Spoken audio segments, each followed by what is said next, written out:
అను నాకు biryani చేసేకొచ్చు, chicken fry చేసే కూడా వచ్చు, కానీ పాయసమే సరిగ్గా రావట్లేదు. నువ్వు నాకు హెల్ప్ చేస్తావా? నేనా? హా నువ్వే ప్లీజ్. సరే.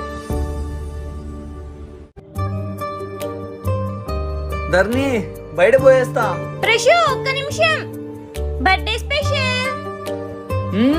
బాగుంది ధర్ని, ఈసారి చాలా బాగా చేసావు. చేసింది నేను కాదు, అను. ప్రశు, ఏంటను ఇంత లేటు? అంటే నీకు పాయసం అంటే ఇష్టం కదా, నీకోసం నేర్చుకొని చేసేసరికి లేట్ అయింది.